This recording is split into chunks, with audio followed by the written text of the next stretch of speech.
అందరికీ నమస్కారం. నా పేరు శైలజ. నిజం టుడే ఛానల్కి స్వాగతం. హిందూ మతం నుండి క్రైస్తవము లేక ఇస్లాం మతాల్లోకి మారి కూడా హిందూ ఎస్సీ రిజర్వేషన్లు అనుభవిస్తున్న వారి ఉదంతాలు గత కొంతకాలంగా ఎన్నెన్నో దృష్టాంతాలు, ఎన్నెన్నో ఉదాహరణలు మన కళ్ళ ముందుకు వస్తున్నాయి. ఈ అంశానికి సంబంధించి ఇటీవల సుప్రీంకోర్టు కూడా ఒక కేసు విషయంలో చాలా ఆగ్రహం వ్యక్తం చేసింది. అసలు క్రైస్తవంలోకి మారి కూడా హిందూ అని చెప్పుకుంటూ ఎస్సీ సర్టిఫికేట్లు పొందడం అనేది రాజ్యాంగాన్ని మోసం చేయడమే అనేసి సుప్రీంకోర్టు చాలా తీవ్రంగా వ్యాఖ్యానం కూడా చేసింది. మతం మారితే కనుక ఎస్సీ రిజర్వేషన్ పోతుంది అనే అంశం కూడా చాలామందికి తెలియదు. పాస్టర్స్ ఆ విషయం వాళ్ళతో దాచిపెట్టి వాళ్ళనందరూ కూడా మత మార్పిడికి గురి చేస్తున్నారు. సో రికార్డ్స్లో వాళ్ళు హిందూ ఎస్సీలుగా కంటిన్యూ అవుతూ ఉన్నారు. అలాగే హిందూ ఎస్సీ రిజర్వేషన్స్ ఏవైతే ఉన్నాయో అవి చాలా కూడా నిజమైన అర్హత ఉన్న వాళ్ళకి చెందకుండా దుర్వినియోగం కాబడుతూ ఉన్నాయి. ఈ పరిస్థితుల్లో చాలామంది మనకి కనబడుతూ ఉంటారు. చాలామంది ప్రభుత్వ అధికారులు, తర్వాత రాజకీయ నాయకులు కూడా ఈ హిందూ ఎస్సీ సర్టిఫికేట్స్ పొంది కూడా క్రైస్తవులుగా లేక ముస్లింలుగా కూడా వాళ్ళు కంటిన్యూ అవుతున్న దృష్టాంతాలు మన ఎదురుగుండా ఎన్నో ఉన్నాయి. అది కాకుండా ఇట్లాంటి దుర్వినియోగం అవ్వడం వల్ల హిందూ సమాజం ఎంతో విచ్ఛిన్నతకు గురవుతోంది. సో సామాజిక వర్గాలు విడిపోతూ ఉన్నాయి, చాలా రకాలైన సోషల్ కాన్ఫ్లిక్ట్స్ కూడా వస్తూ ఉన్నాయి. సో దీనికి కులానికి మతానికి సంబంధం లేదు అనేసని చాలామంది పాస్టర్స్ కూడా దీనికి విపరీతంగా దుష్ప్రచారం చేస్తున్నారు. సో ఈ మొత్తం అంశాన్ని మనతో చర్చించడానికి మన స్టూడియోలో శ్రీ సహదేవ్ గారు మనతో ఉన్నారు. వారి నుంచి మనం ఎన్నో వివరాలు అడిగి తెలుసుకుందాం. నమస్కారం సహదేవ్ గారు, నిజం టుడే ఛానల్కి స్వాగతం. సో ఈరోజు ఇటీవల మనకి సుప్రీంకోర్టు జడ్జ్మెంట్ ఏదైతే వచ్చిందో దీని గురించి మనము ఈరోజు సామాజికంగా, చట్టపరంగా దీనిలో ఉన్న అంశాలు ఏమిటి, వాటిని మీ నుంచి తెలుసుకోవాలనుకుంటున్నాము. సో ఎస్సీ రిజర్వేషన్లు దుర్వినియోగం అనే అంశం మీద దాని గురించి చర్చలోకి వెళ్లే ముందు ఇదే అంశంపై ఇటీవల సుప్రీంకోర్టు తీవ్రమైన వ్యాఖ్యలు చేసింది. సో అయితే చాలా మందికి ఈ కేసులో పూర్వాపరాలు ఏమిటి అనేది తెలియదు. వాటి గురించి ఆ కేసు గురించి కొంచెం క్లుప్తంగా వివరిస్తారా? అలాగే. సో ఈ కేసు పాండిచ్చేరి రాష్ట్రానికి చెందిన సెల్వరాణి అనే ఒక మహిళకు సంబంధించిన కేసు. ఈవిడికి ఒక 7-8 ఏళ్ల క్రితం పాండిచ్చేరి ప్రభుత్వంలో ఉద్యోగం వచ్చినప్పుడు ఆమె అపాయింట్మెంట్ సర్వీస్ రూల్స్ ప్రకారం పాండిచ్చేరిలో ఉన్నట్టు కుల ధృవీకరణ పత్రం కొత్తది తీసుకుని రమ్మన్నారు. అప్పుడు ఆవిడ అప్లై చేసినప్పుడు ఆ లోకల్ తహసీల్దార్ ఎవరైతే ఉన్నారో ఆయన తన ఎంక్వైరీలో ఈవిడ హిందూ కాదు, క్రిస్టియన్ కాబట్టి ఈమెకి రిజర్వేషన్ వర్తించవు అని సర్టిఫికేట్ ఇవ్వడానికి నిరాకరించినందుకు గాను ఆమె అపీల్ పెట్టుకుంటే గ్రామ స్థాయిలో ఎంక్వైరీ జరిగింది. ఆ ఎంక్వైరీలో ఆవిడకి పక్షంగా, ఆవిడకి విరుద్ధంగా కూడా సాక్ష్యాలు వచ్చాయి. 2 వైపులా సాక్ష్యాలు విచారించిన తహసీల్దార్, ఎంక్వైరీ కమిటీ వారు ఆమె ప్రాక్టీసింగ్ క్రిస్టియన్, అంటే హిందూ కాదు, ఆవిడ క్రిస్టియన్ కాబట్టి ఆవిడకి షెడ్యూల్ క్యాస్ట్ సర్టిఫికేట్ ఇవ్వడానికి కుదరదు అని చెప్పి నిరాకరించారు. ఈ నిర్ణయంతో ఆగ్రహించిన ఆమె హైకోర్టుకి వెళ్ళింది, మెడ్రాస్ హైకోర్టు కూడా ఆమె ప్రాక్టీసింగ్ క్రిస్టియన్, హిందూ కాదు, మతం మారినటువంటి ప్రూఫ్ ఉంది కాబట్టి ఆమెని నిరాకరించారు. అక్కడ కూడా ఆమె కేసు ఓడిపోయింది. కనుక ఆమె అపీల్లో సుప్రీంకోర్టు వెళ్ళినప్పుడు ఇవాళ ఈ మధ్యలో అందరూ దృష్టి ఆకర్షించినటువంటి సుప్రీంకోర్టు తీర్పు, దాని విశ్లేషణ మొదలైంది అనమాట. అది ఈ కేసు ఒక బ్యాక్గ్రౌండ్. అయితే ఈవిడ బయోడేటా ఒకసారి చూస్తే కేసు జడ్జిమెంట్ లోంచి మనకి తెలిసేటువంటి డీటెయిల్స్ ఏమిటంటే, ఈ సెల్వరాణి గారు తండ్రి పేరు పేరే క్రిస్టియన్, తల్లి పేరు శాంత మేరీ. వీళ్ళు 1990లో జన్మించారు. వీళ్ళ క్యాస్ట్, వీళ్ళ ఫాదరు క్రైస్తవంలోకి రాకముందు వల్లువన్ అనేటువంటి రాజ్యాంగంలో ఉన్నటువంటి షెడ్యూల్ క్యాస్ట్ లోని ఒక క్యాస్ట్. అయితే ఈవిడ స్కూల్లో చేరినప్పుడు, స్కూల్లో అభ్యాసాలు చేయడం, కాలేజ్ చదువు అంతా కూడా ఆవిడ షెడ్యూల్ క్యాస్ట్ ఎస్సీ హిందూ అనేటువంటి కుల ధృవీకరణ పత్రం ఆధారంగానే జరిగింది. సో ఆల్రెడీ ఆవిడకి హిందూ ఎస్సీ సర్టిఫికేట్ ఉండింది. ఈ సెల్వరాణి గారు 1991లో బ్యాప్టిజం జరిగింది. దానికి గాను చర్చ్ రికార్డ్స్లో రికార్డ్ అయింది. కానీ అట్ ద సేమ్ టైం ఆవిడకి స్కూల్ ఎడ్యుకేషన్ టైంలో, కాలేజ్ ఎడ్యుకేషన్ టైంలో కూడా ఆవిడకి షెడ్యూల్ కాస్ట్ హిందూ సర్టిఫికేట్ అనే సర్టిఫికేట్ పొంది ఆ ఆధారంగానే ఆవిడ చదువు అంతా కూడా, లైఫ్ అంతా కూడా, ఉద్యోగం వచ్చేంత వరకు కూడా ఆవిడ షెడ్యూల్ కాస్ట్ ఎస్సీ హిందూ అనే సర్టిఫికేట్తో ఆవిడ చెల్లమని అయింది. సో ఎప్పుడైతే ఉద్యోగాని కోసం కొత్త సర్టిఫికేట్ అడిగారో అప్పుడు ఈ ఆబ్జెక్షన్ వచ్చింది. సో ఇది ఈ కేసు ఒక బ్యాక్గ్రౌండ్. అయితే ఈ విషయంలో సుప్రీంకోర్టు కొంచెం ఘాటుగా వ్యాఖ్యానించింది. అంటే ఇలాంటి కేసులు తరచూ వస్తూ ఉంటాయి సుప్రీంకోర్టుకి. సో అందులో భాగంగా సుప్రీంకోర్టు కొన్ని వ్యాఖ్యలు చేసింది. ఆ వ్యాఖ్యలు అందరి దృష్టిని ఆకర్షించాయి. ఇది ఎస్సీ హిందూ అని చెప్పుకుంటూ ఎస్సీ సర్టిఫికేట్ పొందడం అనేది ఇది డైరెక్ట్లీ రాజ్యాంగాన్ని మోసం చేయటమే అని సుప్రీంకోర్టు వ్యాఖ్యానించింది. చాలా తీవ్రమైన వ్యాఖ్య. అయితే దీంట్లో కూడా చాలా మంది రకరకాల అంశాలు జోడిస్తున్నారు. ఇది మనువాద పూర్వకమైన జడ్జిమెంట్ అనేసని, ఇది మళ్ళీ దీంట్లో ఆర్య బ్రాహ్మణ కుట్ర అనేది ఇమిడి ఉందని చాలా మంది వ్యాఖ్యానిస్తున్నారు. దీని గురించి మీరేమంటారు? అంటే కొన్ని వర్గాల వారికి ఈ తీర్పుతో అసంతృప్తిగా ఉన్నారు. ఎందుకంటే వారికి నచ్చలేదు ఈ తీర్పు కనుక వారు దీన్ని రకరకాలుగా, అంటే case background, case details, judgement పూర్తిగా చదవకుండానో సగం చదివో వాళ్ళ యొక్క రియాక్షన్స్ చెప్తున్నారు. అయితే ఇక్కడ ఇది మొదటి కేసు కాదు, ఇది మొదటి వ్యాఖ్య కాదు. సుప్రీంకోర్టులో ఇలాంటి కేసులు తరచూ వస్తూ ఉంటాయి. అంటే ఎప్పుడన్నా ఇలాంటి కేసులు వచ్చినప్పుడు సుప్రీంకోర్టు యొక్క మనం అబ్జర్వేషన్స్ చూసామంటే ఇలాంటి అబ్జర్వేషన్స్ జడ్జిమెంట్లో చాలా ఉన్నాయి. అంటే సుప్రీంకోర్టు యొక్క దృష్టి ఏంటంటే, నేను ఒక కేసులోంచి ఒక 4 లైన్లు చదివి వినిపిస్తాను. ఈ case Food Corporation of India versus Jagdish Balram Bahira అనే ఒక కేసులో సుప్రీంకోర్టు ఏం చెప్పిందంటే, those for whom the constitution has made special provisions as a result are ousted when an imposter who does not belong to reserved category is selected.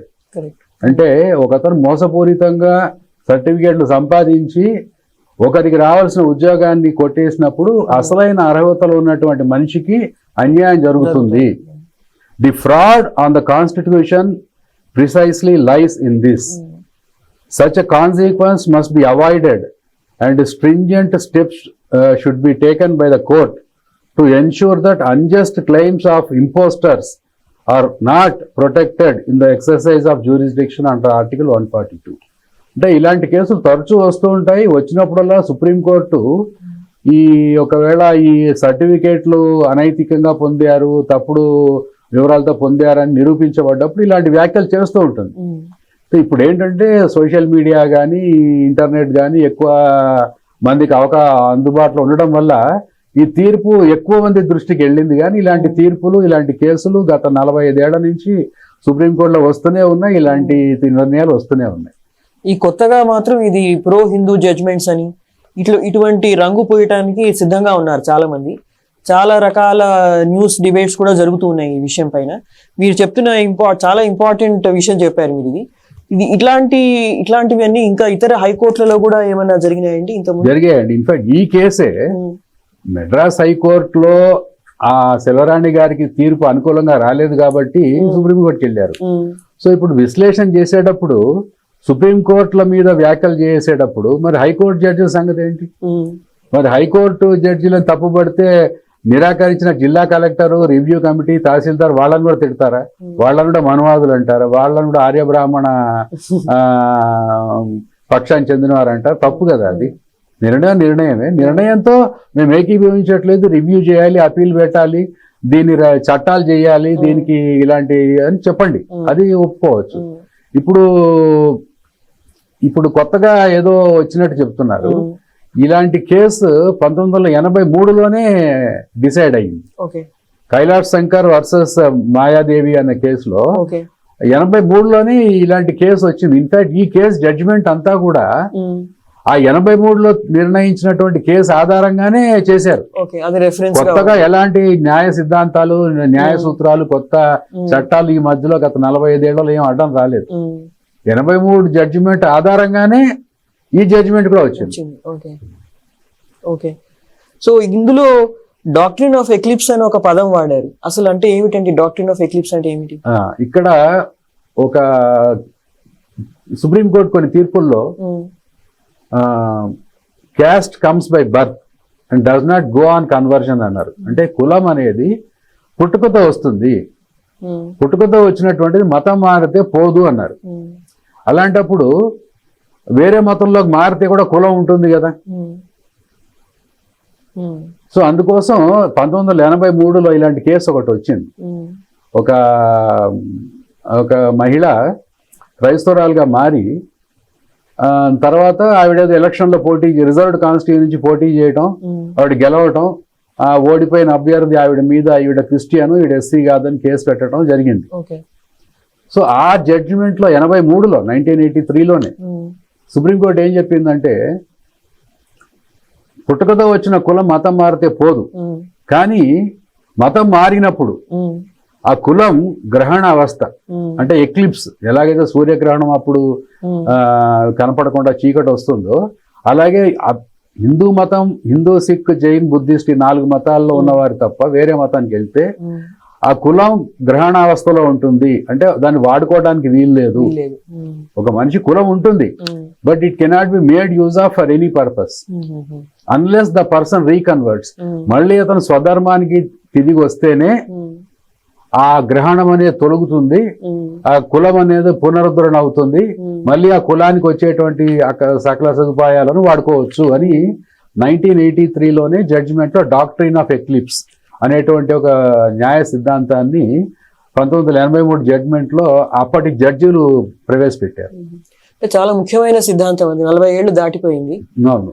So ఇప్పుడు ఈ ఏదైతే చాలా మంది క్రిటిక్ చేస్తున్న విషయం ఏమిటంటే, ఒక్క ఎస్సీ వర్గానికి, షెడ్యూల్ కాస్ట్ వర్గానికి, తర్వాత కొంతమంది ఓబీసీ వర్గానికి మాత్రమే ఈ మతపరమైన రెస్ట్రిక్షన్స్ అన్ని వర్తిస్తున్నాయా, మిగతా వారికి ఎందుకు వర్తించట్లేదు, వీళ్ళని ఒక్కళ్ళనే అన్యాయం జరుగుతాం, వీళ్ళకొక్కళ్ళకే అన్యాయం జరుగుతుందా అనే మాట వస్తుంది. అంటే ఇప్పుడు ఇండియాలో మనకి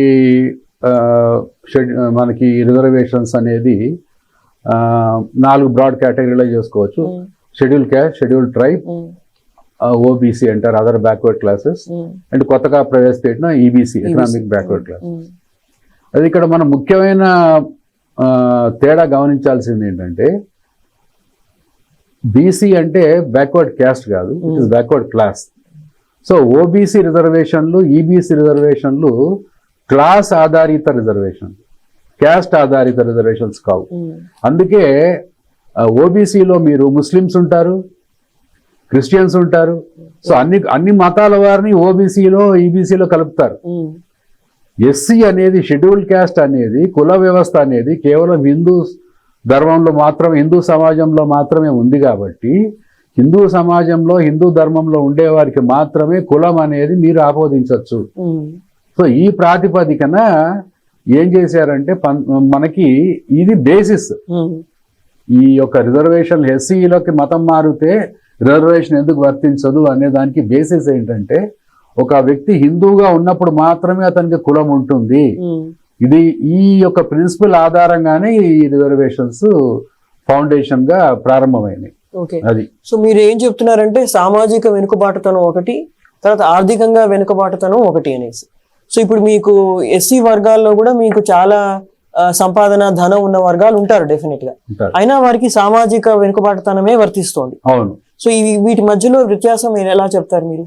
అంటే రాజ్యాంగం రచించేటప్పుడు, స్వాతంత్రం వచ్చాక రాజ్యాంగం రచించేటప్పుడు ఎవరైతే గతంలో సమాజానికి దూరంగా ఉంచబడ్డారో, లేకపోతే విద్య, లేకపోతే ఇట్లాంటి మెరుగైన వసతులకు దూరంగా ఉంచబడ్డారో, వెనకబడిపోయారో, వాళ్ళని ఆల్రెడీ వాళ్ళకన్నా కొద్దిగా ఎత్తు స్థాయిలో ఉన్నటువంటి ఆర్థికంగా, సామాజికంగా ఉన్న వాళ్ళకి కొద్దిగా లెవెల్ చేయడానికి రిజర్వేషన్స్ అనేది schedule caste and schedule tribes వాళ్ళకి మొదలు పెట్టారు.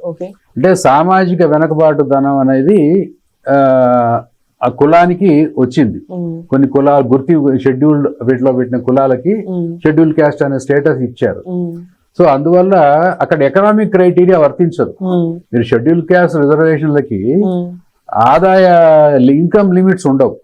వాళ్ళకి సామాజిక వెనుకబాటుతనం కాబట్టి ఆ సామాజిక వెనుకబాటుతనం తొలగిపోయి, అసమానతలు తొలగిపోయి, వాళ్ళు కూడా ఒక మంచి అందరి పాటు సమానంగా వచ్చే వరకు ఆ సామాజికంగా వెనకబడ్డాడు ఉన్నట్టే గుర్తించి వాళ్ళకి ఆర్థికంగా వాళ్ళ పరిస్థితి ఎలా ఉన్నా అది డిఫరెంట్. అందుకోసం SC reservations are based on social backwardness. మిగతా వాళ్ళకి వాళ్ళ సమాజంలో మంచి బెనిఫిట్స్ పొందారు, కానీ కొన్ని ఆర్థిక పరిస్థితుల వల్ల సోషియో ఎకనామిక్ అనుకోండి, కొన్ని society plus economic combined, not only social, వల్ల వాళ్ళు కొన్ని కులాల వాళ్ళు చదువుకు దూరం అయినారు, విద్యకు దూరం అయినారు అని చెప్పి వాళ్ళకి ఓబీసీ ఇటీవల ఈబీసీ కూడా పెట్టారు. అది దీని బ్యాక్గ్రౌండ్. సో ఇప్పుడు మీరు చెప్తున్న దాన్ని బట్టి కేవలం సామాజిక వెనుకబాటుతనమే కాదు, ఇది హిందూ మతానికి మాత్రమే ప్రత్యేకం ఎస్సీ రిజర్వేషన్స్. అవును. సో అది చాలా ముఖ్యమైన మనము ఎందుకంటే మనకి ఈ రాజ్యాంగం రాసి డ్రాఫ్టింగ్ కమిటీ డాక్టర్ అంబేద్కర్ గారి ఆధ్వర్యంలో రాసి ఫైనల్ చేసి దేశంలో రాజ్యాంగం అమలు అవడానికి చాలా కాలం పట్టింది. ఈ మధ్యలో ఈ వెనుకబాటుతనాన్ని ఏదో ఒకటి చెయ్యాలి అని చెప్పి 1950లోనూ రాష్ట్రపతి గారు ఒక ఆర్డర్ ఇష్యూ చేశారు. దాని ప్రెసిడెన్షియల్ ఆర్డర్ 1950 అంటారు. ఈ ప్రెసిడెన్షియల్ ఆర్డర్ 1950లో ఏం చేశారంటే హిందూ మతానికి చెందిన Hindu, Sikh and one more religion పెట్టారు. పెట్టి ఈ మతం పాటించే వాళ్ళకి మాత్రం ఈ కులాల వాళ్ళకి ఈ షెడ్యూల్ క్యాస్ట్ రిజర్వేషన్ బెనిఫిట్ వర్తిస్తాయి అని చెప్పి హిందూ మతాన్ని ఆచరించే వాళ్ళకి మాత్రమే షెడ్యూల్ క్యాస్ట్ రిజర్వేషన్స్ వర్తిస్తాయి అన్నది 1950లో ప్రెసిడెన్షియల్ ఆర్డర్ లో పెట్టారు. దీన్ని క్యాన్సిల్ చేయాలని ఈ ప్రెసిడెన్షియల్ ఆర్డర్ ని రాజ్యాంగం ద్వారా చట్టం ద్వారా మార్చమని కోరుతున్నారు. కోరికలు కోరడం అది జస్టిఫైడ్ వాళ్ళ దృష్టిలో. అది కానీ యాజ్ థింగ్స్ స్టాండ్ టుడే, ఇవాళ ఉన్న చట్టం, ఇవాళ ఉన్నటువంటి రాజ్యాంగం ఏంటంటే షెడ్యూల్ కాస్ట్ అనేవాళ్ళు ఖచ్చితంగా హిందూ, సిక్, ఆ తర్వాత 1990లో బుద్ధిస్ట్ చేర్చారు. సో హిందూ, సిక్, బౌద్ధ మతాలు పాటించే వారికి మాత్రమే ఈ షెడ్యూల్ కాస్ట్ స్టేటస్ ఇవ్వబడుతుంది. సో చట్టాలు కూడా అంటే న్యాయస్థానాలు కూడా ఇదే గౌరవిస్తున్నారు, ఇదే ఫ్రేమ్ వర్క్ ని గౌరవిస్తున్నారు. మీరు ఆల్రెడీ చూసాము 1950లో చేశారు. సో 1983లో కైలాష్ శంకర్ మాయాదేవి కేసు వచ్చింది. అలాగే 2015లో చాలా ఇంట్రెస్టింగ్ కేసు వచ్చింది. 2015లో పంజాబ్ లో మొహమ్మద్ సాదిక్ అనే అతను షెడ్యూల్ క్యాస్ట్ నియోజకవర్గంలో పోటీ చేసి గెలిచాడు. పేరేమో ముస్లిం పేరు, కానీ ఎస్సీ సర్టిఫికేట్ ఉంది. సో ఓడిపోయిన అభ్యర్థి తరఫున ఇది ఎట్లా కుదురుతుందండి? ఇతని పేరు మొహమ్మద్ సాదిక్, ఇతను ఎస్సీ ఎలా అవుతాడని కోర్టుకు వెళ్ళాడు. సో అక్కడ విచిత్రం ఏంటంటే ఈ మొహమ్మద్ సాదిక్ వాళ్ళ ఫాదర్ తండ్రి ఇస్లాం వైపు ఆకర్షితుయ్యి, అంటే పార్టిషన్ కి బిఫోర్ 1947 కి బిఫోర్ పంజాబ్ లో చాలా ప్రాంతాల్లో ముస్లిం పాపులేషన్ బాగా ఉండేది. సో వాళ్ళ ప్రభావంతో ఆయన ఇస్లాంలోకి మారాడు. మారినా సరే ఆ రోజుల్లో ఈ రాజ్యాంగాలు లేవు, ఈ చట్టాలు లేవు కాబట్టి క్యాస్ట్ సర్టిఫికేట్ మాత్రం ఆయనకి హిందూ, ఎస్సీ వచ్చేసింది. దాని ఆధారంగా ఈ మొహమ్మద్ సాదిక్ కూడా హిందూ, ఎస్సీ సర్టిఫికేట్ ఇచ్చారు. అయితే ఇప్పుడు మనం అడగచ్చు, ఇస్లాం స్వీకరించాడు కాబట్టి 1950లో ఈ ఆర్డర్ వచ్చింది కాబట్టి ఆయనకి ఇంకా ఎలా కొనసాగిస్తున్నారు అన్నది ప్రశ్న అడగచ్చు. ఇక్కడ ఏం జరిగిందంటే మొహమ్మద్ సాదిక్ అనే అతను ఒక ప్రముఖ పంజాబీ జానపద గాయకుడు.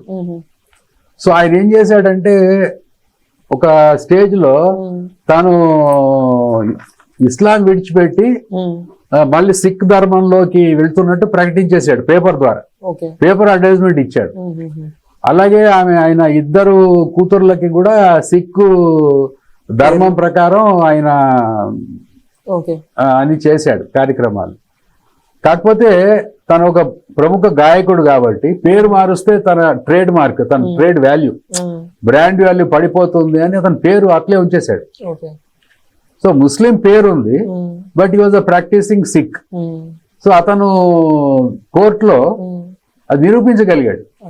ఇదిగో నేను పేపర్లో అడ్వర్టైజ్మెంట్ ఇచ్చాను, ఇదిగో నేను ఇట్లా చేశాను, ఇదిగో మా భార్య చనిపోతేనో తల్లి భార్య ఎవరో చనిపోతే నేను సిక్కు ఆచారాల ప్రకారం 11 రోజులు గురుద్వారాల్లో ఈ పని చేశాను, ఇదిగో పేపర్ అడ్వర్టైజ్మెంట్స్ అని ప్రూఫ్ చూపించగలిగాడు.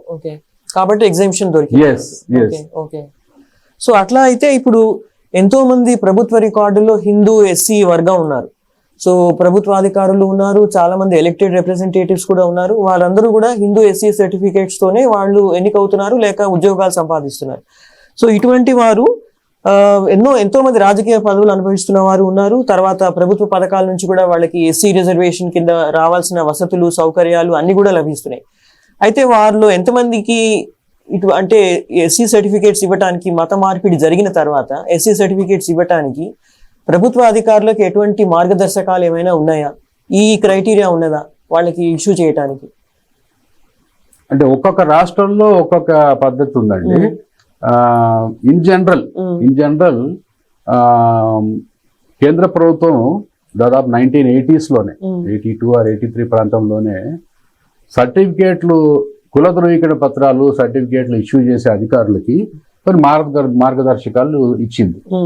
అది అప్పుడప్పుడు టైం టు టైం ఇలాంటి కేసులు వచ్చినప్పుడు, కంప్లైంట్లు వచ్చినప్పుడు ఈ సర్కులర్ మళ్ళా ఇస్తూ ఉంటారు.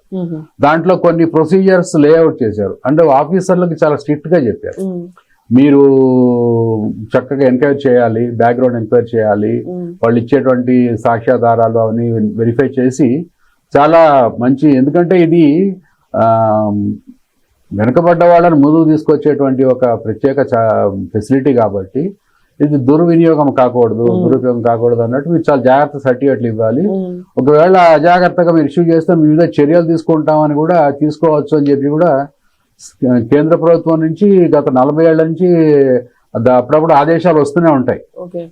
మన రెండు తెలుగు రాష్ట్రాల్లో కూడా 1998లో సోషల్ వెల్ఫేర్ డిపార్ట్మెంట్ వాళ్ళు ఇట్లాంటి కంప్లైంట్లు చాలా ఎక్కువైనాయి.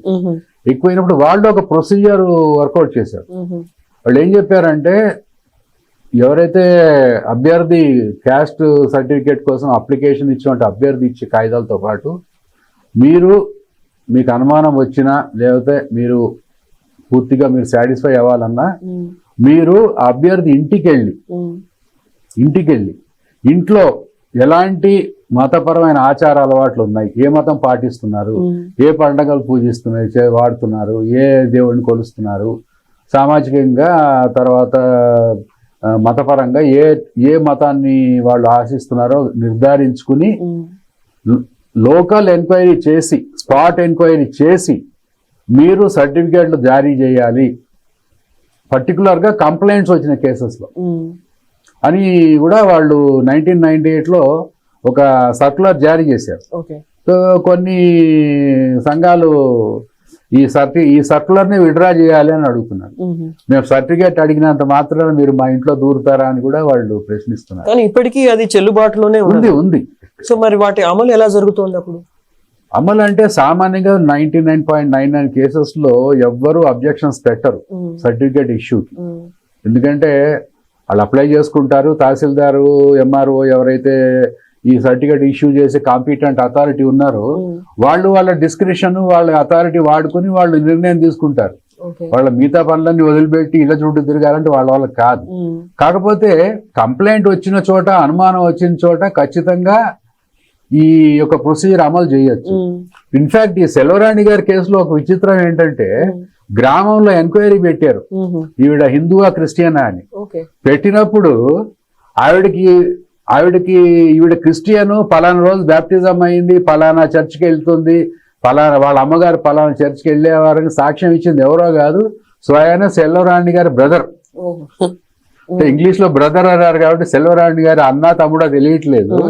ఎవరో మనువాదులు లేక ఆర్యబ్రాహ్మణ కుట్రదారులు ఇక్కడ కాన్స్పిరసీ చేయాల. విలేజ్ ఎంక్వైరీలో Selvarani's own brother testified against కుటుంబ సభ్యులే మాట్లాడారు. అది మీరు జడ్జిమెంట్ పూర్తిగా చదివితే అర్థమవుతుంది. ఆవిడ నాకు మా బ్రదర్ కి చాలా విద్వేషాలు ఉన్నాయి, అందువల్ల నాకు అట్లా చెప్పారని కోర్టు ఒప్పుకోలేదు. అంటే other documentary evidence plus brothers testimony. అయితే మీరు అన్న మాట కరెక్టే, వాళ్ళకి అందరికి ఇళ్ల చుట్టూ తిరిగి ఎంక్వైరీ చేసేటంత టైం ఉండకపోవచ్చు, కానీ డెఫినెట్ గా మార్గదర్శకాలు ఏవైతే ఉన్నాయో అది పూర్తిగా అమలు కావట్లేదు. మరి అటువంటిప్పుడు ఆ అధికారుల పైన ఏమైనా చర్యలు తీసుకున్న సంఘటనలు ఏమైనా ఉన్నాయా? తీసుకోగలరా ప్రభుత్వం వారు? అంటే ఫలానా వ్యక్తి మతం మారాడు, అతనికి తప్పుడు ధృవీకరణ పత్రాలతో ఉన్నాడు అన్నది నేను చెప్పినట్టు 99.99 కేసు కంప్లైంట్ రాదు. వచ్చినప్పుడు ఖచ్చితంగా కేంద్ర ప్రభుత్వం ఇచ్చినటువంటి ఆదేశాలు ప్రకారం సర్టిఫికేట్ కాంపిటెంట్ అథారిటీ మీద చర్యలు తీసుకునే ఆస్కారం ఉంది. ఇంతే కాకుండా ఫర్ ఎగ్జాంపుల్ మహారాష్ట్రలో 2001లో ఒక చట్టం చేశారు.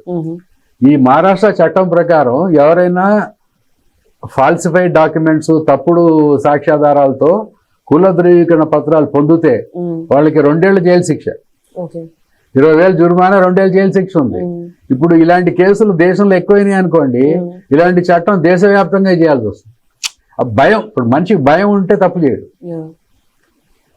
సో ఇదొక పాసిబిలిటీ దట్ లా కమిషన్ చెప్తూనే ఉంది. ఈ హైకోర్టులో, సుప్రీంకోర్టులో ఇలాంటి కేసులు వచ్చినప్పుడల్లా లా కమిషన్ చెప్తూ ఉంటుంది, మీరు ఏదో ఒక చట్టం చేయండి దీని మీద అని. ఉదాహరణకి ఈ కేసులో, యాక్చువల్గా ఈ కేసులో ఒక ముఖ్యమైన పాయింట్ ఏంటంటే, ఆవిడ నేను హిందూగా మళ్ళీ మారిపోయానని చెప్పింది. అప్పుడు కోర్టు ఏం చెప్పిందంటే, హిందూ ధర్మంలోకి తిరిగి రావడానికి ఒక స్టాండర్డ్ ప్రొసీజర్ లేదు, కరెక్టే ఒప్పుకుంటాము, కానీ మీరు ఏదన్నా ఒకటి చేశారా? మీరు ఫర్ ఎగ్జాంపుల్ వాళ్ళు చెప్పారు, మీరు ఆర్య సమాజ్కి వెళ్ళి ఆ శుద్ధి కార్యక్రమం చేయించుకున్నారా? లేదు, మీ కులంలో వెనక్కి వెళ్ళినప్పుడు మీ కుల పెద్దలతో ఏదైనా మీరు ఫంక్షన్ కానీ చేసుకున్నారా, మళ్ళీ కులంలో కలిసినట్టు? లేదు, పత్రికా ప్రకటన ఇచ్చారా? ఇప్పుడు ఇందాక చెప్పాను నేను, మొహమ్మద్ సాదిక్ అనే అతను పత్రికా ప్రకటన ఇచ్చాడు, నేను ఇస్లాం వదిలిపెట్టేశాను, నేను సిక్ అయిపోయాను. అలా మీరేం చేయలేదు. మీరు మళ్ళీ వెనక్కి హిందూ స్వధర్మంలో తిరిగి వచ్చినట్టు మీరు ఎలాంటి రుజువులు ఇయ్యలేకపోయారు, కాబట్టి మేము ఒప్పుకోము అని ఇంకా కొన్ని ఘాటైన వ్యాఖ్యలు చేశారు. అది అయితే కానీ దాంట్లో అన్యాయం అయితే జరుగుతూనే ఉంది. 100% అమలు కాకపోవడం వల్ల కొన్ని అన్యాయాలు జరుగుతూనే ఉన్నాయి. బేసికలీ అందరూ పని కట్టుకుని అబ్జెక్షన్స్ రేజ్ చేయకపోతే దీనికి ఎంక్వైరీ జరగడం అనేది సాధారణంగా జరగదు అని మీరు చెప్తున్నారు. అయితే ఒకసారి ఏదైతే ఈ కుల ధృవీకరణ పత్రం ఇస్తారో, కాస్ట్ సర్టిఫికేట్ ఇస్తారో, దాన్ని ఇంకొక అంటే ఎవరైనా అబ్జెక్షన్స్ రేజ్ చేయగా లేకపోతే ఎంక్వైరీ చేయగా దాన్ని క్యాన్సిల్ చేసే ప్రొసీజర్ ఏదైనా ఉన్నదా? తప్పకుండానండి. ఇప్పుడు ఇక్కడ చాలా మంది అడిగేది ఏంటంటే, ఆవిడ పుట్టినప్పుడు స్కూల్లో ఆవిడ హిందూ అని రాసుకున్నారు, 10th లో హిందూ అని ఇచ్చారు, కాలేజీలో హిందూ అన్నారు, ఇప్పుడేమో ఆవిడ హిందూ కాదంటున్నారు, పాత సర్టిఫికేట్ మీరు ఎలా క్యాన్సిల్ చేస్తారు? అసలు ఒకసారి ఇచ్చిన సర్టిఫికేట్ లైఫ్ లాంగ్ ఉండాలి, మారడానికి వీల్లేదు అని చెప్పి చాలా మంది వాదిస్తున్నారు. అయితే ఇక్కడ కోర్టుల అబ్జర్వేషన్ కొంచెం నేను చదివి వినిపిస్తాను. It is settled in law that an illegality cannot be perpetuated. ఒక అన్యాయం తెలిసిన తర్వాత దాన్ని వదిలిపెట్టడానికి వీల్లేదు. In this regard, it will be useful to refer to judgments in the court. State was well within its power to take appropriate action when it comes to its knowledge that certificate was obtained by fraud.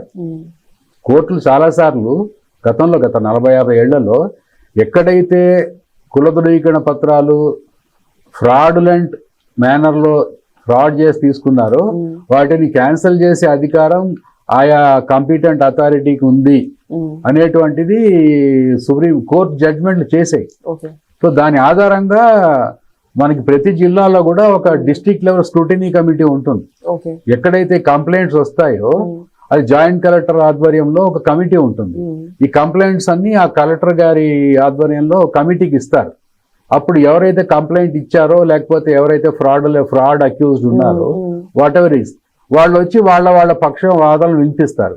దాని ఆధారంగా district level scrutiny committee, ఇది India మొత్తం standard procedure, India మొత్తం district level scrutiny committee ఉంటుంది. ఏ department కిందకి వస్తుందండి ఈ scrutiny? జిల్లా కలెక్టర్ ఆధ్వర్యంలో joint collector will be the head of the scrutiny committee.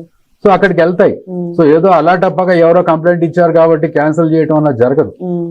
ఈవిడ కేసులో కూడా విలేజ్ లెవెల్ ఎంక్వైరీ పెట్టారు, విలేజ్ లో అందరిని పిలిపించారు. సో అలాగే ప్రతి ఎంక్వైరీలో కూడా ఇరుపక్షాలు కూడా వాళ్ళ సాక్ష్యాలు వాదనలు వినిపిస్తారు. ఆ తర్వాత అధికారులు నిర్ణయం తీసుకుంటారు. సో కోర్టులు ఎప్పుడు కూడా ఈ అందులో ఉద్యోగాల విషయంలో పర్టికులర్లీ జాబ్ విషయంలో ఒక ఫ్రాడులెంట్ మేనర్ లో సర్టిఫికేట్ తీసుకుని మతం ఒకటి పాటిస్తూ రిజర్వేషన్ కోసం ఇంకో మతం పేరు చెప్పి సర్టిఫికేట్ తీసుకుని ఉద్యోగాలు పొందే విషయంలో కోర్టులు ఇప్పుడు కాదు, దాదాపు ప్రతి జడ్జిమెంట్ లో చాలా ఘాటుగానే స్పందిస్తాయి. అయితే దాన్ని బట్టి హిందూ సమాజము లేక కుల సంఘాలు చాలా అలర్ట్ గా ఉండాలని అర్థమవుతుంది. ఇట్లాంటి ఫిర్యాదులు ఇవ్వటం కానీ లేకపోతే ఆ డిస్ట్రిక్ట్ లెవెల్ స్క్రూటినీ కమిటీ దగ్గరికి వెళ్ళటం కానీ అవి చేయాల్సి ఉంటుంది ఎక్కువగా. అవి చెయ్యాలి. తర్వాత హిందూ ఒకవేళ నిజంగానే కొంతమందికి అంటే ఉద్యోగాని కోసం కాదు, ఎడ్యుకేషన్ కోసం కాదు, స్వధర్మానికి తిరిగి రావాలి అని అనుకున్నారనుకోండి, దానికి హిందూ పెద్దలందరూ, సమాజం పెద్దలందరూ కలిసి స్టాండర్డ్ ప్రొసీజర్ వర్కౌట్ చేయాలి. ఇప్పుడు కోర్టు ఏం చెప్తోంది, ఆర్య సమాజ్లో ఒక ప్రొసీజర్ ఉంది, ఒప్పుకుంటాం. మీరు ఆర్య సమాజ్కి వెళ్ళి సర్టిఫికేట్ తీసుకురంటే మేము ఒప్పుకుంటాం. అలాంటి గ్యాప్ ఉంది అక్కడ. హిందూ సమాజం ఈ గ్యాప్ ని ఫిల్అప్ చేయాలి, దీని మీద పని చేయాలి. ఎందుకంటే కొన్ని నార్త్ ఇండియా ఉదాహరణకి మోప్లా అల్లర్లో కొన్ని వేలాది మందిని ఇస్లాంలోకి మార్చారు. అప్పుడు కొంతమంది మేము బ్రిటిష్ వారిని మోప్లాని కంట్రోల్ చేశాక, అల్లరి మోకలు కంట్రోల్ చేశాక మేము తిరిగి హిందుత్వంలోకి వెళ్ళిపోతామంటే కేరళలో పండితులు మాకు ఎలా చేయాలో తెలియదు అనేసి చాలా విచిత్రమైన పరిస్థితి వచ్చేసింది. అప్పుడు ఉత్తర భారత నుంచి ఆర్య సమాజ్ వాళ్ళు వచ్చి వాళ్ళు శుద్ధి కార్యక్రమాలు చేసి మళ్ళీ ఇస్లాంలోకి వెళ్ళి బలవంతంగా తీసుకెళ్లిన వాళ్ళని తీసుకెళ్ళి, ఇప్పుడు హిందూ మత పెద్దలు చేయాల్సిన కార్యక్రమం ఏంటంటే ఒక స్టాండర్డ్ ప్రొసీజర్ ఫర్ రీకన్వర్షన్ అది చేసి. చాలా చాలా అతి ముఖ్యమైన పాయింట్ చెప్పారు మీరు. ఎందుకంటే రిబెలియన్ అవన్నీ జరిగి 100 ఏళ్ళు దాటింది. కోర్టు చెప్పింది there is no standard procedure in Hindu scripture for reconversion అనేది. ఇది అవసరం ఇప్పుడు వచ్చింది. 5000 సంవత్సరాలు చూసిన సనాతన ధర్మంలో జనాలు మతం వీడటం మళ్ళీ వెనక్కి రావడం అనేది గత 150, 200, 300 ఏళ్ళుగా జరుగుతుంది. అది అయితే ఇంకొక ముఖ్యమైన విషయం అండి, ఎవరైతే క్రైస్తవం తీసుకున్నారో వాళ్ళు కనుక వాళ్ళ మీద ఎటువంటి ఫిర్యాదులన్నా ఏమైనా చేస్తే కూడా వెంటనే SC/ST అట్రాసిటీస్ యాక్ట్ కింద ఇంకో రకరకాల బోగస్ కేసులో, నిజమైన కేసులో తెలియదు ఎవరికి, అట్లాంటి కేసుల మీద బనాయిస్తుంటారు బేసికలీ. సో ఎవరైనా కంప్లైంట్ చేయడానికి కూడా చాలా భయపడతారు ఇట్లాంటి పరిస్థితులు. వాళ్ళు కూడా సామాన్యులే, వాళ్ళ మీద ఎంక్వైరీ పెట్టేసి పోలీసులు వచ్చి కనుక క్వశ్చన్ చేస్తే డెఫినెట్ గా సామాన్యులు చాలా మంది భయపడతారు.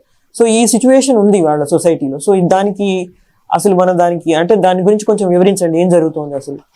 అంటే మీరు చెప్పింది చాలా వరకు కరెక్ట్ అండి. ఎందుకంటే మనకెందుకులే, వాళ్ళు చూసుకుంటారు, మనకు సంబంధం లేదు అనుకుంటారు. ఒకసారి మొత్తం సమాజం, మొత్తం గ్రామం దీనివల్ల ఇబ్బంది పడుతుంటారు. ఉదాహరణకి ఇటీవల నెల్లూరు జిల్లాలో ఒక గూడూరు మండలంలో అనుకుంటాను, ఒక గ్రామంలో ఒక షెడ్యూల్ కులానికి చెందినటువంటి ఒక కుటుంబం క్రైస్తవులుగా మారి వాళ్ళు క్రైస్తవ మత ప్రచార కార్యకలాపాలు చేపట్టి చర్చ్ ఏర్పాటు చేశారు.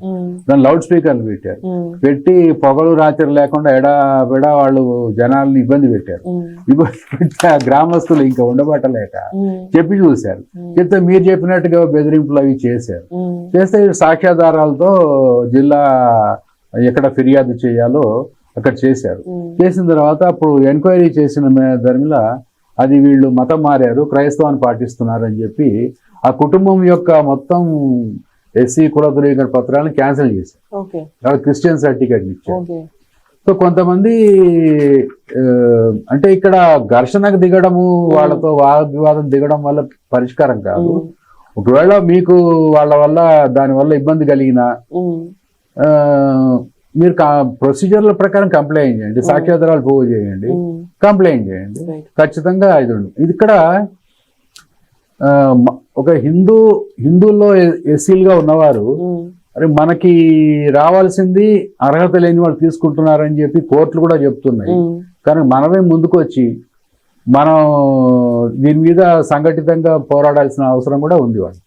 అది మనం కానీ చాలా సందర్భాల్లో ఏదైతే పోలీస్ యంత్రాంగం ఉంటుందో, రాష్ట్ర ప్రభుత్వాలు ఉంటాయో, వాళ్ళు కూడా ఎవరైతే మత మార్పిడి ఆల్రెడీ చేసిన పాస్టర్లు వాళ్ళు ఉంటారో వాళ్ళ కంప్లైంట్స్ ని ఎక్కువగా వాళ్ళు పట్టించుకుని మామూలు సామాన్యుల పైన కేసులు పెడుతున్నారు అనే అభియోగం కూడా ఉన్నది.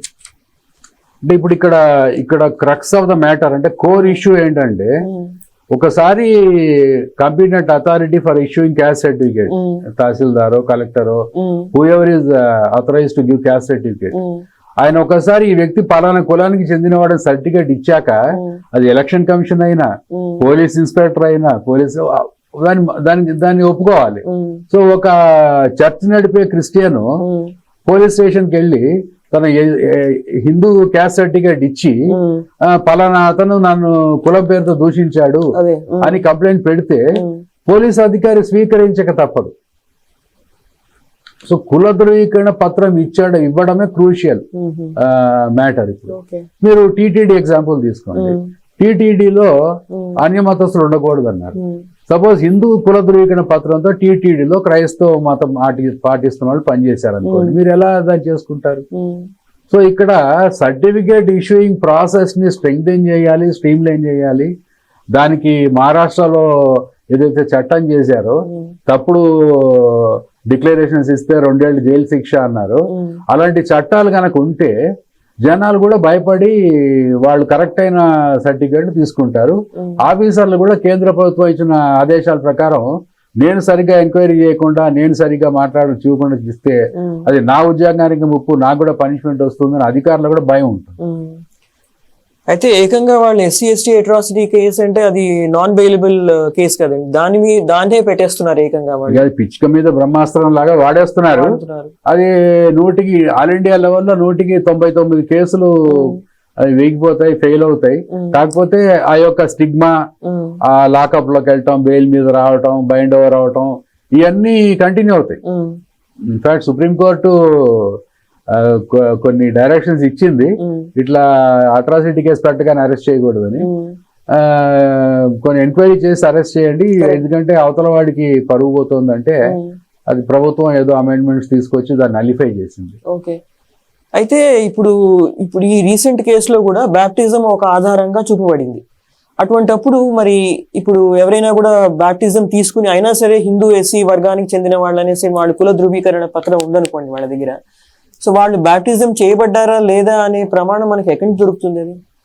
అది అంటే వాళ్ళైతే బయటకు వచ్చి చెప్పరు కదా అన్నమాట. అవును. సో ఎలాగ వాటి ఆధారం ఎలా సేకరించగలుగుతారు ఎవరైనా? అదే కష్టమైన పని. ఇక్కడ ఏంటంటే కొన్ని క్రిస్టియన్ సెక్ట్స్ లో baptism is not compulsory. Baptism కాకుండా జీవితం గడిపిన క్రిస్టియన్స్ ఉన్నారు. So baptism is not an essential qualification for becoming Christian. అలాగే ఇప్పుడు సమస్య ఎక్కడ వచ్చిందంటే, మన దేశంలో who is a Hindu, at what point of time he is deemed to have converted out of Hinduism, and at what point of time he is deemed to have become Hindu again. ఈ process కి చట్టాలు కానీ మార్గదర్శకాలు లేవు. దీనివల్ల ఏమవుతుంది, ఇస్లాం గురించిన అనుమానాలు లేవు, ఎందుకంటే పేరు మారుస్తారు, పద్ధతులు మారుస్తారు, వాళ్ళు they are very strict about it. So క్రిస్టియానిటీకి వెళ్ళినప్పుడు మీరు పాత పేరుతో కంటిన్యూ అయిపోవచ్చు. కొంతమంది క్రిస్టియన్స్ లో కూడా అబ్జెక్ట్ చేస్తున్నారు, మీరు దేవుడి కోసం ఒక పేరు, ఉద్యోగాని కోసం ఇంకో పేరు, డ్యూయల్ రిలీజియస్ ఐడెంటిటీ అని కొంతమంది ఘాటుగా విమర్శించిన క్రైస్తవ పెద్దలు ఉన్నారు. మీరు తక్షణమే వెళ్ళి మీ సర్టిఫికేట్ అన్ని మార్చుకోండి అని అడిగిన క్రైస్తవ పెద్దలు ఉన్నారు. ఇక్కడ ఏంటంటే సర్కమ్స్టాన్షియల్ ఎవిడెన్స్. ఇప్పుడు మన కేంద్ర ప్రభుత్వం కానీ లేకపోతే 98 సోషల్ వెల్ఫేర్ డిపార్ట్మెంట్ సర్కులర్ ఏం చెప్తోంది, వాళ్ళు బ్యాప్టిజమా, చర్చ్కి వెళ్తున్నారా, బైబిల్ పెట్టుకున్నారా కాదు, ఇంటి ముందు ఏ సిలువ ఉందా కాదు, అన్ని sum total of the evidence in front of you చూసి మీరు సర్టిఫికేట్లు ఇవ్వండి అన్నారు. ఇంప్రాక్టికల్ ఇష్యూ కాబట్టి కొన్నిసార్లు చేస్తున్నారు, కొన్ని చోట్ల రివర్స్ చాలా విచిత్రమైన సంఘటన కూడా జరిగింది ఆంధ్రప్రదేశ్ లో. చెప్తే మీరు అందరూ ముక్కు మీద వేలేస్తారు. ఒక తహసీల్దార్ గారు ఏం చేశారు, ఈ పనులు చేయలేక లోకల్ గా ఒక అతనికి అప్పచెప్పాడు ఈ క్యాస్ట్ సర్టిఫికేట్ విషయంలో. ఆయన ఒక లోకల్ గా చర్చ్ నడిపే వ్యక్తి. అతను ఏం చేశాడు, ఎవరైతే చర్చికి రావట్లేదో వాళ్ళందరికీ వీళ్ళు క్రిస్టియన్స్ అని ఇచ్చేవాడు. ఎవరైతే చర్చికి వస్తున్నారో వాళ్ళందరికీ వీళ్ళు హిందువులు అని వాళ్ళకి ఎస్సీ హిందూ ఇప్పించాడు. అదొక ఇన్సెంటివ్ లాగా. ఇన్సెంటివ్ అంటే నువ్వు మతం మారు, చర్చికి రా, నేను ఇచ్చేటువంటి సర్టిఫికేట్ ని తహసీల్దార్ గారు ఒప్పుకుంటున్నారు కాబట్టి నువ్వు నా చర్చికి రా అన్నట్టు దాన్ని అలా వాడుకున్నాడు. ఇది పెద్ద గొడవ అయింది, ఆంధ్రాలోనే జరిగింది. సో ఇక్కడ చట్టాలన్నా చేయాలి, మంచి ఎగ్జిక్యూటివ్ డైరెక్షన్స్ అన్నా ఇవ్వాలి, crystal clear procedure, uniform procedure applicable all over India చేస్తేనే ఈ ఒక కేసులో తీర్పు ఇలా రావడం, ఒక కేసులో తీర్పు అలా రావడం జరుగుతుంది. ఉదాహరణకి పేరుకి మతానికి సంబంధం లేదని సుప్రీంకోర్టు ఎప్పుడో చెప్పేసి. ఏదన్నా పేరు ఉండొచ్చు, మతం ఏదైనా పాటించవచ్చు అనేసి సుప్రీంకోర్టు. మనకు తెలిసిన ఎన్నో పేర్లు ఉన్నాయి అలాగా, క్రిస్టియన్లు అయ్యి హిందూ సో పేరు. ఇది ఒక టిక్లిష్ ఇష్యూ. ఆ ఉద్యోగ అవకాశాలు ఇవన్నీ బాగా కాంపిటీషన్ పెరిగినా కొద్దీ ఈ కేసులు తరచూ వస్తా ఉన్నాయి ఈ మధ్యలో. ఇప్పుడు మీరు ఇందాక మెన్షన్ చేసిన 1998 సర్క్యులర్ ఏదైతే ఉన్నదో దాంట్లో ఈ రీకన్వర్షన్ ప్రొసీజర్ అంతా కూడా డీటెయిల్ అయి ఉందండి. కన్వర్ట్ అయ్యారు అని కంప్లైంట్ వచ్చినప్పుడు, లేకపోతే కన్వర్ట్ అయిన అతను నేను రీకన్వర్ట్ అయ్యానని అర్జీ పెట్టుకుంటాడు. ఇప్పుడు మొహమ్మద్ సాదిక్ నేను ఒకప్పుడు ఇస్లాం పాటించాను, ఇప్పుడు సిక్ ధర్మంలోకి వచ్చేసాను అని ఏం చేస్తారంటే అవన్నీ ఆయన ఉన్న రుజువులన్నీ తీసుకుని తహసీల్దార్ గారికి ఇస్తాడు. ఇదిగో చూడండి నేను ఇలా చేశాను కాబట్టి నేను మళ్ళా పలానా మతానికి చెందిన వాడిని సర్టిఫికేట్ ఇవ్వండి అని అడుగుతాడు. సో కన్వర్ట్ అయినట్టు కంప్లైంట్ వచ్చినా నేను మళ్ళీ రీకన్వర్ట్ అయిపోయానని చెప్పి వీళ్ళు రిప్రజెంటేషన్ పెట్టుకున్నా కూడా ఈ 1998 సర్కులర్ ని వాడుకుని it is a general direction. అది అన్ని కేసులకి చేయాలని లేదు. At the description of the certificate issuing competent authority. Step అది. కానీ ఇప్పుడు ఆ సర్కులర్ నే స్క్రాప్ చేయమని జిల్లాల వారీగా కూడా ఉద్యమాలు చేసిన మనకి యూట్యూబ్ లో అక్కడ వీడియోలు కనపడతాయి. అయితే ఇప్పుడు మీరు చెప్తున్న దాన్ని బట్టి ఇది చాలా కాంప్లెక్స్ ఇష్యూ అని అర్థమవుతోంది, చాలా సందిగ్ధంలో ఉన్నాయి ఎన్నో విషయాలు. మరి ఇటువంటి సందర్భంలో ఇప్పుడు ఎస్సీ రిజర్వేషన్లు ఏవైతే దుర్వినియోగం అవుతున్నాయో దాని మీద ఎంతో మంది పోరాటం చేస్తున్నారు, కార్యకర్తలు కావచ్చు, కొన్ని సంస్థలు కావచ్చు, కుల సంఘాలు కావచ్చు. సో వాళ్ళు ఏ విధంగా మరి ఈ పోరాటం సాగించగలరు ఇంత సందిగ్ధ అవస్థలు? ఒకటి, ఇప్పుడు ఇందాక నెల్లూరు జిల్లా మీకు ఉదాహరణ చెప్పాము. ఎక్కడైతే నిజాన్ని దాచలేని స్థాయికి వెళ్ళిపోతుందో అక్కడ ఆ విధంగా వెళ్ళాలి. లేని చోట ఒకవేళ వాళ్ళు కంప్లైంట్ చేయదలుచుకుంటే కొన్ని సాక్ష్యాధారాలు పోగు చేయాలి. అన్నిటికైనా ముఖ్యమైన విషయం ఏంటంటే సంఘటితం అయ్యి రాష్ట్ర కేంద్ర ప్రభుత్వంలో ఒత్తిడి తీసుకొచ్చి ఈ అనిశ్చిత పరిస్థితికి ఒక ఫుల్ స్టాప్ పెట్టాలి. మీరు ఆల్ ఇండియా లెవెల్లో మీరు చెప్పండి, this is the procedure for verifying the religious identity of a person అని చెప్పి మీరు ఆల్ ఇండియా లెవెల్లో చట్టం అన్నా చేయండి. మీకున్న ఎగ్జిక్యూటివ్ పవర్స్ వాడుకుని ఒక applicable to all states. Supreme court అదే చెప్తోంది, లా కమిషన్ చెప్తోంది. మీరు గ్యాప్ వదలకండి, చట్టాలన్నా చేయండి, ఇన్స్ట్రక్షన్స్ అన్నా ఇవ్వండి. ఎందుకంటే ఈ డైవర్స్ కేసులు వస్తుంటాయి కోర్టుల ముందు, ఇంటర్ రిలీజియస్ డైవర్స్ కేసులు వస్తాయి. అప్పుడు జుట్టు పట్టేసుకుంటారు జడ్జి. అప్పుడే లా కమిషన్ అంటోంది మీరు క్రిస్టల్ క్లియర్ గా ఏదైనా ఒకటి చేయండి బాబు అని చెప్పి కొన్ని 2010లోనే లా కమిషన్ వాళ్ళు మార్గదర్శకాలు ఇచ్చారు. చట్టాలు చేయండి, డైరెక్షన్స్ ఇవ్వండి, గ్యాప్స్ వదలకండి. గ్యాప్ వదిలితే ఏమవుతుందంటే judges have to use their discretion to and tahsildars have to use their discretion on case by case basis. అదండి. So you are actually reiterating that, ఎందుకంటే క్లారిటీ ఉంది, పూర్తిగా దేశానికి మొత్తానికి వర్తించే ఒక రకమైన క్లారిటీ, మొత్తం పూర్తి క్లారిటీ తోటి ఐదర్ గైడ్ లైన్స్ కానీ లేక చట్టం కానీ రావాలి. వస్తేనే ఈ సమస్యకి పరిష్కారం వస్తుంది. అయితే సహదేవ్ గారు, మీరు ఎన్నో విషయాలు మాతో పంచుకున్నారు. ఇది చాలా కూడా క్లిష్టమైన అంశం కూడా. సో దీనిపైన మనం చదవటానికి, మనకి ఇంకొంచెం క్లారిటీ రావటానికి, ఎస్పెషల్లీ కార్యకర్తలకు ఉపయోగపడేలాగా ఎటువంటి ఆర్టికల్స్ కానీ పుస్తకం కానీ ఏదైనా ఉన్నదా? ఉందండి. సమీర్ ప్రకాశన్ వారి ఆధ్వర్యంలో ఒక బుక్ ప్రచురణ చేయడం జరిగింది. మతం పేరుతో అక్రమాలు, న్యాయ పోరాటానికి మార్గాలు అనేటువంటి పుస్తకం పబ్లిష్ చేయడం జరిగింది. మతం పేరుతో అక్రమాలు, న్యాయ పోరాటానికి మార్గాలు. అంటే ఘర్షణలకు వాటికి దిగకుండా ఇప్పుడున్న చట్టాలు, GOs, executive instructions, court judgements ఆధారంగా మీరు వివిధ సమస్యలు, మత మార్పిడి వల్ల వచ్చేటువంటి డిఫరెంట్ ఇష్యూస్ ని మీరు చట్టపరంగా న్యాయబద్ధంగా ఎలా మీరు ఎదుర్కోవాలి, ఎలా మీరు చేయాలన్నది ఒక బుక్ రాయడం జరిగింది. ఇది దాదాపు చాలా మంది కార్యకర్తలకి రాష్ట్ర వ్యాప్తంగా 2 తెలుగు రాష్ట్రాల్లో పంచిపెట్టారు. చాలా మంది కొనుక్కున్నారు. అది సమీర్ ప్రకాశన్ అన్ని పబ్లిష్ చేశారు. అది ఆన్లైన్ లో హిందూ ఈ షాప్ అనే వెబ్సైట్ ఉంది. ఆ హిందూ ఈ షాప్ అనే వెబ్సైట్ లోకి వెళ్తే బుక్ అక్కడ ఉంటుంది. అక్కడ మీరు ఆన్లైన్ లో తెప్పించుకోవచ్చు. దాంట్లో ఇప్పుడు నేను చెప్పినటువంటి విషయాలు, జీవోస్, జడ్జిమెంట్స్, ప్రెసిడెన్షియల్ ఆర్డర్స్ అన్ని కూడా మేము దాంట్లో ప్రస్తావించాం. చాలా ముఖ్యమైన సందేశం ఇచ్చారు.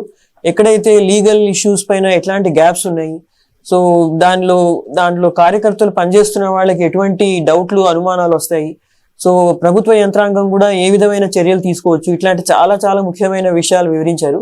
అఫ్ కోర్స్ ఈ సబ్జెక్ట్ చాలా పెద్దది, మనం కొద్ది సమయంలో ఎంతవరకు కవర్ చేయగలుగుతామో అంతవరకు కవర్ చేస్తున్నాము. సో ఎంతో మంది సందేహాలు మీరు చాలా స్పష్టంగా చాలా విషయాలు మాకు చెప్పారు. సో దానికి చాలా చాలా ధన్యవాదాలు. థ్యాంక్ యూ సో మచ్ సదేవ్ గారు. నాకు ఈ అవకాశం ఇచ్చిన నిజం టుడే టీవీ ఛానల్ వారికి నా ధన్యవాదాలు. Thank you so much. నమస్తే.